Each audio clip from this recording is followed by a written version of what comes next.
Ready to take it to the next level? Unleash the beast this college tailgate season with Monster Energy. Tear into a can of the meanest energy drink on the planet. Monster Energy. Unleash the beast. Time for our football roundtable. We are joined by our insider, Keely Yor, Jordan Moore, Sean Cody Kessler. How worried were we at halftime on Saturday? Probably more than I'd like to admit. It was bad vibes is the most pedantic way I can put it. It just didn't seem great, but I should have known that this team has been pretty good at second half adjustments. It just felt like everything was not going their way, and it was really interesting just seeing how quickly it can shift in the second half. And I mean, that's college football. We talked about it in the preview game, the recap podcast, Cody, but it really was USC making those second half adjustments and kind of collecting themselves at half. What did you see in terms of second half adjustments? Yeah, I mean, schematically, I didn't see too much. I'm talking defensively here. I didn't see too much from a scheme standpoint because we were still very aggressive in the second half, and I love that. And that's why I asked Coach Riley that question is we gave up a home run there on the first drive, and that was tough. That was a double move on a cover zero look, right? And we ended up having a whole defender. So you have Jacoby Covington by himself on an island, and that's tough to cover a double move there. You're expecting the pass rush to get home, but throughout the rest of the game, our game plan was to get after this quarterback, force him to beat us with his arm, and we did a good job on offense of getting a lead, right? And I think when we started playing from a lead, we can see how much better this defense can be and how much more aggressive they can be when they play into our style of football. But yeah, I mean, at halftime, I wasn't too concerned. And the biggest thing for that on offense was because we were moving the football and we were playing well and we were making some big-time plays. It was just the turnovers, right? If we eliminate those turnovers, we still had over 260 yards of offense in the first half, and we got that done, and then we saw the turnaround, very quickly.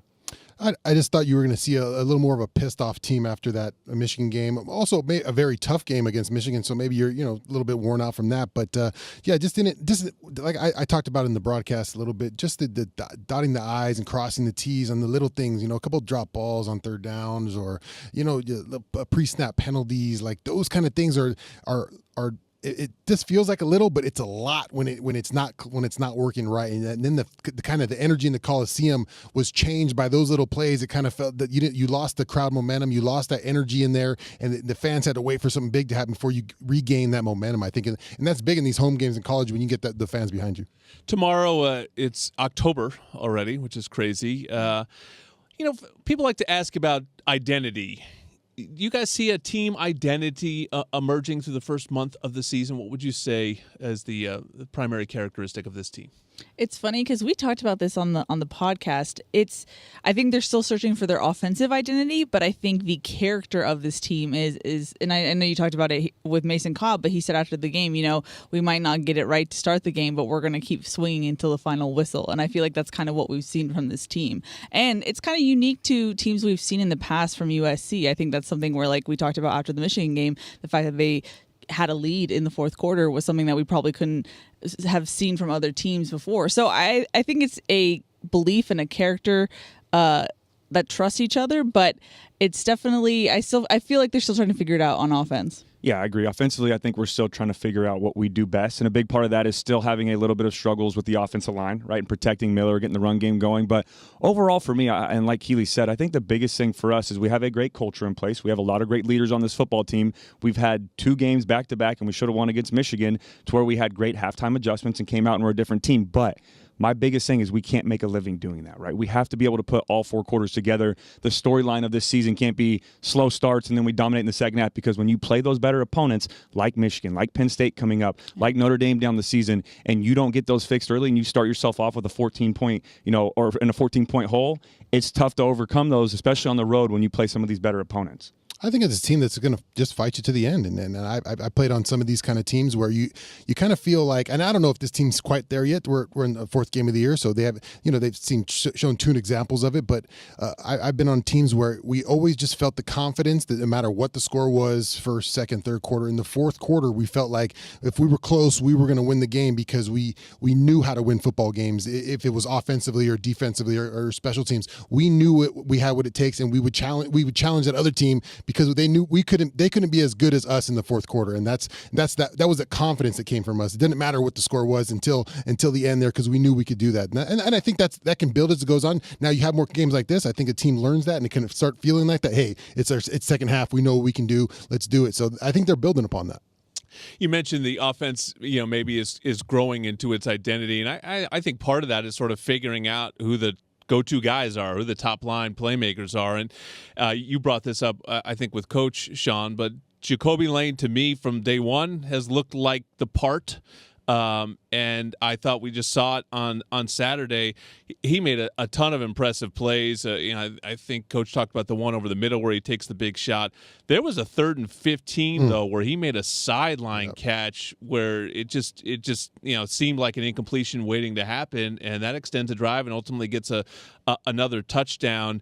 You start, again, looking at the body type, looking at some of these plays, and he triggers to me memories of the guys we've had here in the last 10 to 15 years. And it was about 5 or 6 plays, Jordan. It was took a big shot. That sideline plays, the touchdown that falls in the basket right there, the other touchdown. I mean, there was about 4 or 5 plays, and then he got the crowd going too. The energy he gets up with. He kind of the emotional leader offensively so far. Some of the guys kind of quiet, reserved. Deuce, the big guy, but not really that emotional guy. But you need that emotional guy. Like he gets up, first down, you can't stop me. I got my head knocked off, but I'm still coming. Like that kind of guy they need on offense because I think they're searching for that emotional leader, and the crowd really fed off him. Yeah, and I said it before, and I'll say it again. I truly believe, and I know he's not there yet, but he can get there. But I truly believe, and I said it this offseason, that Jacoby Lane and Deuce Robinson's a close second, but Lane has that opportunity to be that next great USC wide receiver. And like you said, all the intangibles are there. You just got to be consistent and continue to produce. All right, he's going to be the subject of our over-under. That's coming next to wrap Trojans Live. One final segment of Trojans Live on a Monday evening. We're in the basement here of Heritage Hall. Get you set for US. It's a hot basement. musty basement. Little locker room vibes down here. Getting you set for USC versus Minnesota. Our over-under is presented by Pechanga Resort Casino, proud partner of USC Athletics. I mentioned it would be about Jacoby Lane. He has 4 receiving touchdowns already. That's half of the team total of receiving touchdowns. Over under 9.5 touchdown catches for Jacoby. A little context, Brendan Rice led the team last year with 12. But it really hasn't double digits is a little more rare than I thought. Michael Pittman had 11 in 2019. Juju had 10 in 2016. So, sort of like every 3 years somebody's hitting a mark like that here. I got over. I think I'm seeing this with his game right now. I'm seeing this with him and Miller Moss. I feel pretty good about that connection right now. I think he's going to be the target guy moving forward, and I just think he's going to put those numbers up. Yeah, I'm going over as well.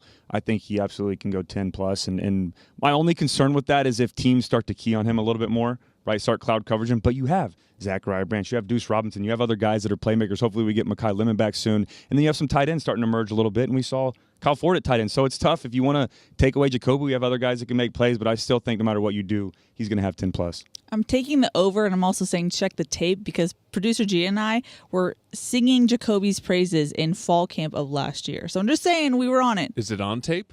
I said it. Producer Gia doesn't. She's not even here, but I'm repping her. I love how you call her Producer Gia. I know it's not on tape because Producer Gia would never allow herself to be recorded. Fair, but we're a unit. Okay, but you and I said it last year. The source is I'll just find it. Trust me. Yeah, I'll find it. Don't worry. Weird game on Saturday. I'm interested to see it. This is sort of the random part of the Big Ten schedule, right? You play the Wisconsins, the Penn States, Michigans. People are excited about that. This is sort of that other tier. Interested to see. Kind of lines up as a trap game, but the Trojans have been starting slow. So let's see if they can get out of the gate quickly in Minneapolis and avoid the upset against Minnesota. That's coming up on Saturday. We'll be back with this show on next Monday. Thank you to everyone involved for putting it on. It is a team production here at USC. For Sean, for Cody, for Keely, I'm Jordan. Fight on, everyone.